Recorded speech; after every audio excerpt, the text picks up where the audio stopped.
நீங்கள் எப்படி இருக்க வேண்டும் என்றால், எல்லா காவலோடும் நீங்கள் இருக்க வேண்டும். முன்புறம், பின்புறம், இடது பக்கம், வலது பக்கம், எல்லாவற்றிலும் உங்களை நீங்கள் கண் நோக்கமாயிருக்க வேண்டும். அப்படி நீங்கள் உங்களை தயார்படுத்தி ஆயத்தப்படுத்தி இருக்க வேண்டும்.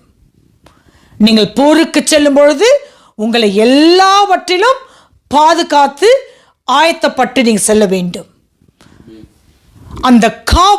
அந்த காவலாய் நீங்கள் இருக்க எல்லாவற்றிற்கும் நீங்கள் ஆயத்தமாக இருக்க வேண்டும்.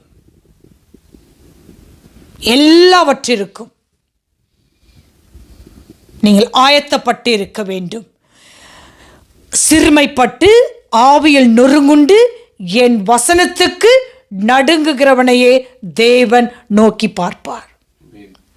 இந்த ஆபத்து, இந்த கொடுமைகள், இந்த பஞ்சம், இந்த வார்த்தைகளை கேட்டு மோசம் போகாதிருங்கள். எல்லா கொடுமைகளுக்கும் தூரமாய் வழி விலகி நில்லுங்கள். ஏனென்றால் வாக்குத்தத்தம் பண்ணினவர் உண்மையுள்ள ஜீவனுள்ள தேவன். உலகத்தின் முடிவு பரியந்தம் உங்களுடனே கூட இருப்பேன் என்று இருக்கின்றார். என அன்பானவர்களே, என் தேவன் நல்லவரும் நன்மை செய்கிறவருமாயிருக்கிறார். கைவிடாத நேசர். நாம் நினையாத நாளிகையில் அவர் வரவிருக்கின்றார், வருவார். ஆதலால் நீங்கள் ஆயத்தமாயிருங்கள். மத்தேயு 24 அதிகாரம் 44 வசனம். நீங்கள் நினையாத நாளிகையில் தேவன் மனுஷகுமாரன் வருவார்.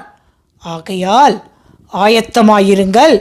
உன் குடும்பத்தை ஆயத்தப்படுத்து, உன் மனைவி, உன் பிள்ளைகளை ஆயத்தப்படுத்து, உன் குடும்பத்திற்கு காவலாயிரு, உன் சபைக்கு காவலாயிரு, எல்லாவற்றையும் காத்துக்கொள் என்று வசனம் தெளிவாக எழுதப்பட்டிருக்கிறது.